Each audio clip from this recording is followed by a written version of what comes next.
we go. Hello, everyone. Welcome to another episode of Tailgate Talk. We're your hosts, David, Nick, and just promoted due to his great call going up against Big Daddy Saban and coming out on top with his upset of the week. Joe, welcome to the hosting booth. You get a promotion of $0, but all the glory that comes along with it. So That's congrats. that's all right. That's all right.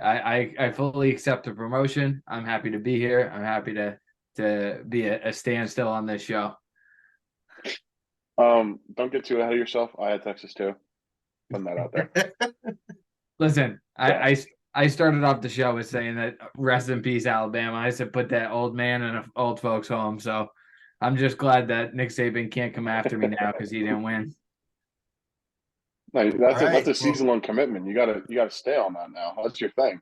yeah, you Yeah, can't. This is like Nick picking Utah. You cannot pick Bama ever again. that's okay.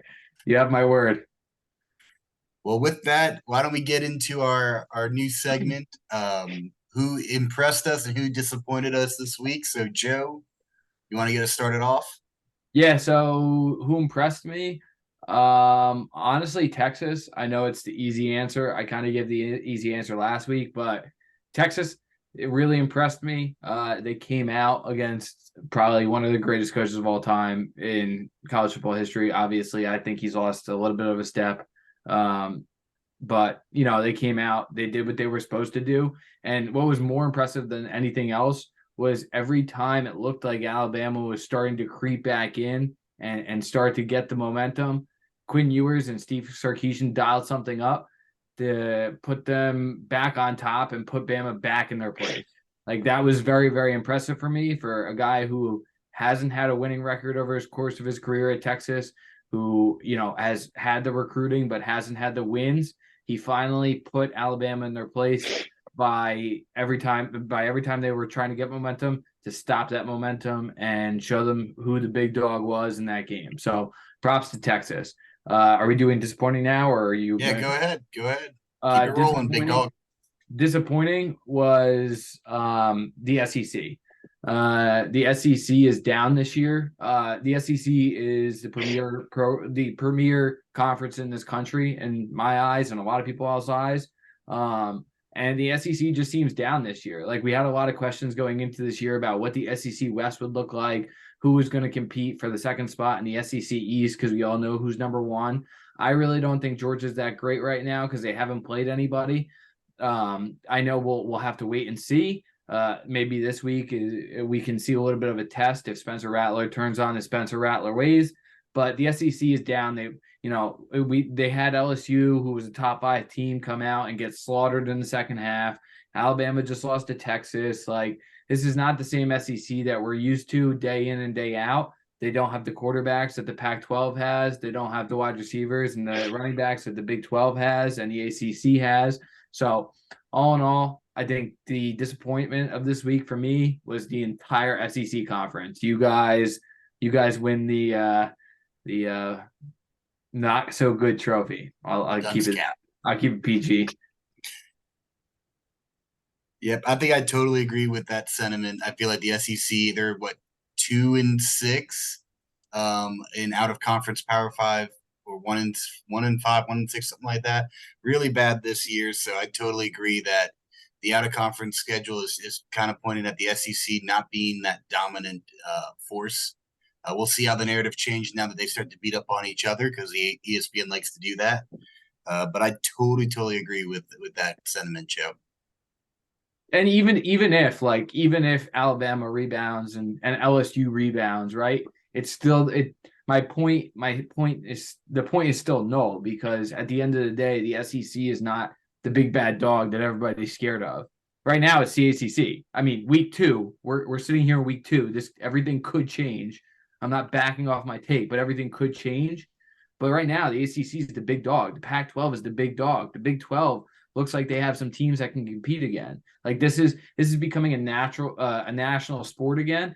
And for all college football fans, I think that it's something that we have always wanted, right? Where back since I've started watching college football in my freshman year of of college, right? It was a limited sport that was narrowed down to about, I don't know, 500 square miles of the southeast of this country. So, I think it's nice to see a team out west like Caleb Williams, who's putting up 49 points in one half every week. And I know they're playing nobodies, but still, I mean, he's the reigning Heisman Trophy winner. He's proven he can do it last year. He's doing it again this year. Shador Sanders, Notre Dame looks great. Florida State looks great. You have some teams in the Northeast that look great. Like it's a national sport again, and it's just nice to see that. So, Yep. All right, Nick, you got your who impressed you this week, and who really let you down? And so I know we talked about what we were both impressed with. I'll leave that one for you. Well, I will say it's my turn to drink the Colorado Kool-Aid. I'm really impressed with what Dion and the Buffs did against Nebraska. Obviously, we don't think Nebraska is very high. I really don't think Nebraska is going to be back for another 2 or 3 years, but still to eclipse your win total from last year in week 2, bringing in all these new transfers, it's just it's amazing what Dion's been doing. So they definitely are my shout out of the week. Not so much as a surprise, but just a shout out. And then what disappointed me was myself. In our pre-show planning last week, I had Miami as the pick'em winner, and I froze, and I went with UTEP, who was completely the wrong team. That I got it mixed up, and they ended up losing to a terrible Northwestern team by 30 points. Meanwhile, Miami goes in, beats a good Texas A&M team, avenges the loss from last year. Watch out for the Canes. I know Joe just mentioned that the ACC could be the strongest league. If Mario Cristobal can get them going in Miami, that just adds another team that could factor into this ACC championship race, which just makes college football more fun. So I don't like Miami, but shout out the Canes. They looked good, and again, proving ACC supremacy over the SEC. We've been shouting that for years, but no one took it seriously. Now it's our time. yeah, and Tyler Van Dyke finally got the supporting cast around them, and I don't mean that with talent. I mean that with the coaches. Like last year, Mm-hmm. you could see that the coordinators were not the right people for him. They were not running the system that he would fit in. Everyone thought he was supposed to be preseason last year. A guy who was supposed to go to the NFL draft and light it up. Now he's finally showing you he does have that potential. So, hope's not up for quarterbacks that have a sucky first year. Yeah, I mean, we're really sitting here in I know it's only week 3 right now, but we know what Florida State can do. We know what Clemson can do. We know what Do we North know what Carolina Clemson can can do. do? Well, hopefully, but let me keep going. We know what there's expected of them. We know what North Carolina can do. NC State's always a pesky team. Now throw in a Miami team. There's just a lot of quality teams popping up in the ACC, and I think people have for years been calling it a terrible league because the bottom is so bad. And I think And Duke is going to surprise a lot of people too. You can't forget yeah, about Duke them. too. Like Duke too. I, I mean, I wish I could forget about I'm Duke, not but excited to play them as a Notre Dame fan. So yeah, it's Yep. going to be it's gearing up for a fun ACC fall, and I think it's about time that this league gets some respect because it's been Clemson and everybody else for years, but I think people have failed to realize is that the middle of the league has started to get better and better, and now it's kind of showing. So I'm just happy that the ACC is getting some love. Yep. And real quick, Nick, your disappointed team of the week. I guess that was you, right? Yeah, that was me. All right. So with that, then I completely forgot what we had talked about as our most impressive. I'm pretty sure it had something along the lines of Will Shipley and the Clemson running backs, the secondary running backs, just those young guys at Clemson. I think I was really impressed with late in the game being productive, which I think the Clemson backups haven't typically done when they get their garbage time. Usually it's not as efficient, but I mean, if you look at Clemson's offense in its entirety, we've had, I think, 19 trips across the opponent's 50 and 12 into the red zone. The whole game, this past game, we had I think one punt and 2 turnovers, and everything else was scoring. I mean, you're seeing the ball start to move up and down the field. Statistically, We're seeing that they're able to make movement, and if they can stop shooting themselves in the foot, then who knows how these the perception of Clemson could have changed. Do they still have improvement to do? Sure, but I've been impressed mostly this whole season with the effort that Will Shipley, specifically, and the running back room has given for Clemson. So we were also talking about that as well, but also the defense is giving up less than 100 yards total. Man, Which I know no, I'm disappointed in them because they gave up more than 50, and I was expecting them to get below 50. Like, how do you do that? Come on, man. They were holding them to. They were at 0 yards at in the first half. It was. Oh, I'm disappointed. Unreal. Disappointed. I know it's Charleston Southern, but anytime you can hold an opponent to that, like that's just a whooping. Yeah, I mean the defense played fantastic. And like I said, like I said last week, like bad teams, everyone plays bad teams. It's the normality of college football nowadays. If you even when you play those bad teams, you're supposed to handle those bad teams, right? That's your job, right? You can't pick who's on your schedule as a player, so handle those bad teams. And I think that's what Clemson did according to what you guys did. I can get to see that game specifically, but that's the interesting thing. I think there is the perception is that Clemson didn't handle it. They won 66-17. It should have been 60, at least 66-3. Maybe you add on another 6 points because when they did turn over the ball, they were moving it and getting into the red zone. So they handled Charleston Southern when you look at the entirety of the game. But the perception was that Cade was making some mistakes, that turnovers were still happening and biting Clemson in the butt. And I think that's where what they're struggling with is the expectation for Clemson and their offense is that every time that Cade drops back, he needs to be throwing a 70-yard touchdown pass, no incompletions. That is the expectation that has been put on him in this offense by the media and by bandwagon fans and everyone else. And so I think that's what my main disappointment is going to be in is how the media has perceived different teams. I mean, you look at Clemson versus Florida State against Southern Miss won by basically the same score, scored the same amount of points. Southern Miss, Charleston Southern, similar teams. And, Florida State is lauded for how well they looked, and Clemson is looked down upon and dropping out of the rankings. Right. So that's where my personal gripe is, but we don't have to stay on that too long. So with that, we can go ahead and get into our picks. So let me go ahead and share those with y'all. And Nick, you want to get us started off? Yeah, my lock this week is Penn State over Illinois -14. Honestly, I'm surprised this spread isn't like in the 20s. I just think that Penn State looks like they could be the best team in the Big Ten all around. I think Drew Aller is legit. I think that Penn State's going to kind of – I mean, no one wants to go to Illinois. I believe it's at Illinois. I hope it's at Illinois because I just said that. But no one wants to go there. But I think Penn State's going to do it, and they're going to look impressive doing it. So give me the Nittany Lions, and I think they win by 4 scores.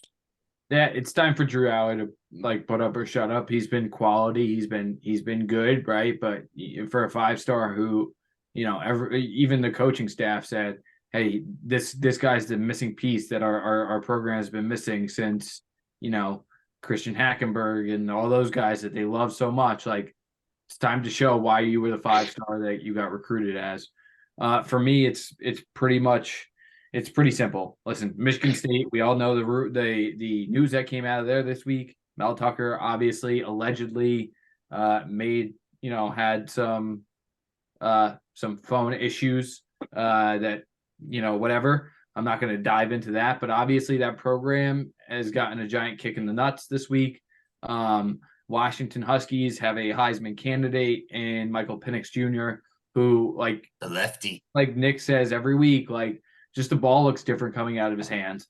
Because it's spinning the other way. Yeah. I mean, it's really dynamic. I like watching him. I think that Huskies team is very, very solid. I think that they're one of the better teams, if not one of the best teams in the Pac-12. So it's pretty simple. Give me give me Washington to cover here. It's just a good team against a team that got a kick in the nuts. Yep, and for me, I've got Florida State covering over BC. I mean, Florida State has just looked like a monster this year. They're the weapons that they have brought in from the transfer portal, it's unreal. I think that they're not just looking to win right now. They're looking to dominate. They want to be fine-tuned, ready to go for that noon kickoff next week against Clemson. So I think Florida State's going to take care of business here. And I do have some updated lines. Nick, Penn State is now a 14.5-point favorite.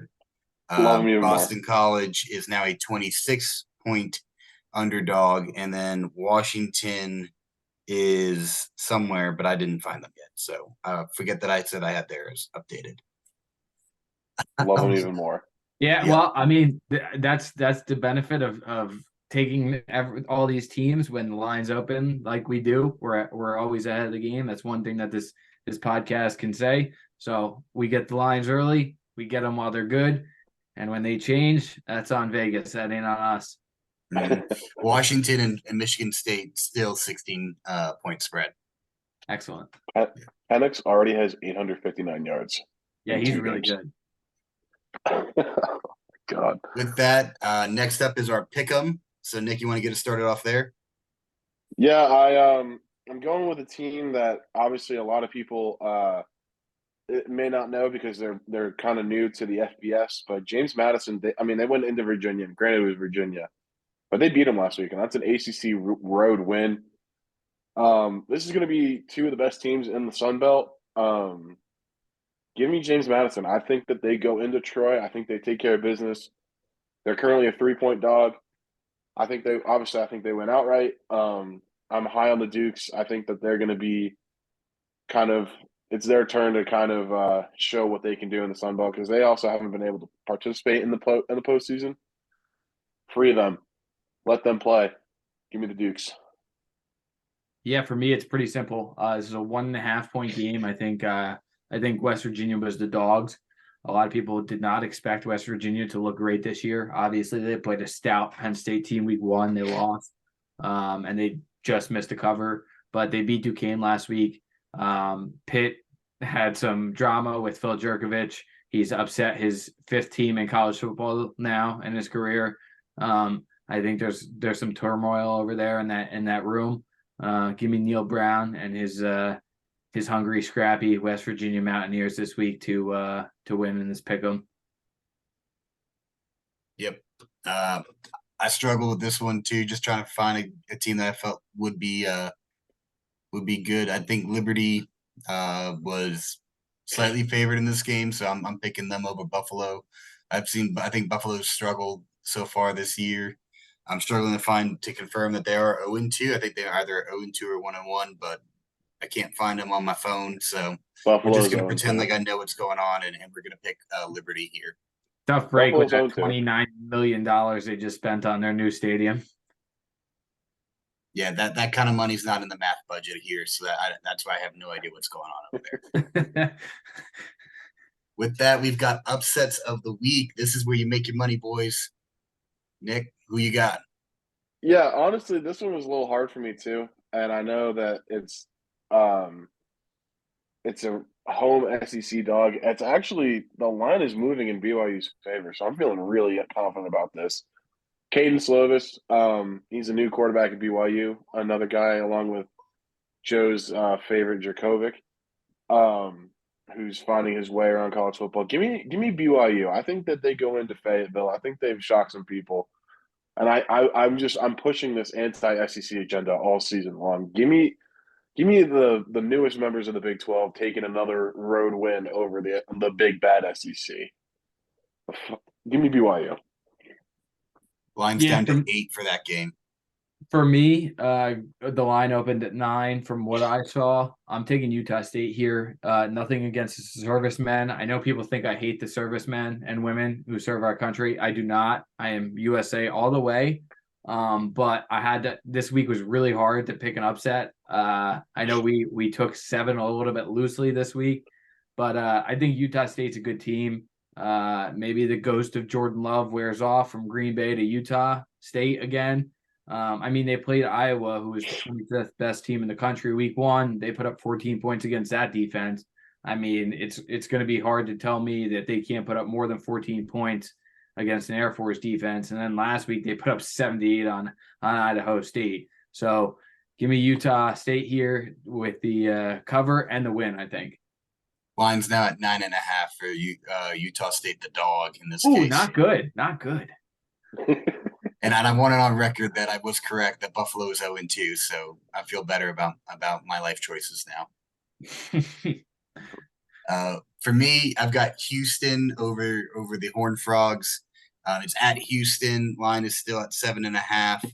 I feel pretty good about that. I've been seeing a lot of people saying TCU on upset alert here. I think that they still have a lot to figure out on the offensive side with their, with Max Duggan graduating, Garrett Riley now at Clemson. So I think TCU is still going to be that team on upset alert for the next couple of weeks while they figure that out. And I think Houston gets them this time, especially at home for Houston. And then last up, we've got our over-under. So, Nick, what you got? Yeah, so I'm looking at the line right now. It's actually gone down to 49.5. Love it even more. App State, ECU. ECU's defense has given up 30.5 points over their first 2 games. Meanwhile, App State is scoring 42.5. That just screams points to me. I'm going to make it a point to never pick an under on this show. I think unders are lame. I think overs are fun because you're rooting for points. I think that's just call me weird. I like high scoring football games. So give me the Mountaineers and the Pirates going over. I think App State can probably put up 40 by themselves. And listen, their defense, they held UNC to 34 points, but they also gave up 24 to Gardner-Webb. So it's really kind of a coin toss with what defense you're going to get from App State. That means points. So give me the points. I'm going to love watching this game. It'll be exciting. It'll be entertaining. And, yeah, I'm looking forward to it. Yeah, for me, it's pretty simple. Like Nick said, we love good football here, and good football relies on the offensive side. Give me the over here. Wyoming is averaging 33 points a game, and it's not like they're playing nobodies. I know last week or 2 weeks ago, they played a top 25 opponent and almost won.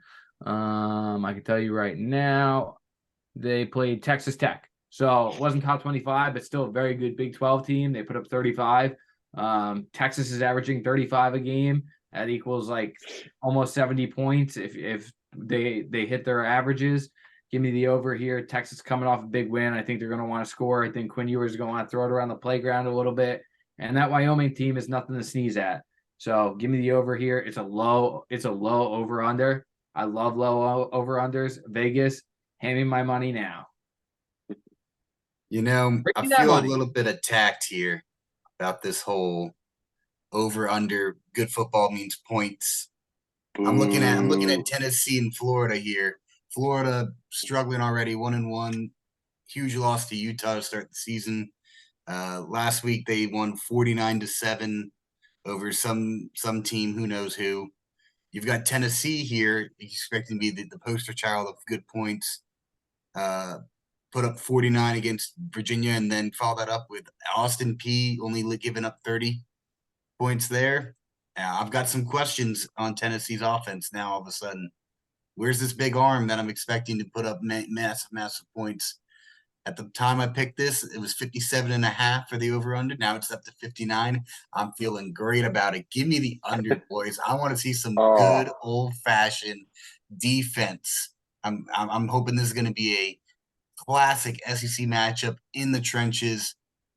Hurt, dirty, ugly, just big hits after big hits and a lot of fumbles and something else. I don't care, but to give me the under here, I'm going out on a limb and screw you guys for saying points is the only way to see good football. Give me some defense. Give me the under. As our good friend Jim Harbaugh from Michigan says, okay, you may like defense and we may like offense, but at the end of the day, we love we-fence, okay? I forgot. That's my disappointment of the week is the we-fence. All right, guys. Well, I think that might be all that we've got for this week. I got one more thing. Oh, you got I one got more one more thing? You got one more thing? Give it to us. All I'm gonna say is, if you are watching a game and any type of scoring makes you be like, "Oh no, we're getting closer to me losing a bet," how is that enjoyable? I'd rather be like, "Come on, let's score, let's go, let's get some big plays, let's get some excitement." I agree with you wholeheartedly, my friend. I'm okay Thank you, being thank right. you. I don't care. I don't want to jinx myself here, but I have taken the over twice. The over has hit twice. I don't know. I'm feeling good. I'm feeling really good about that over. I Hey, think my over this week can hit in the first half.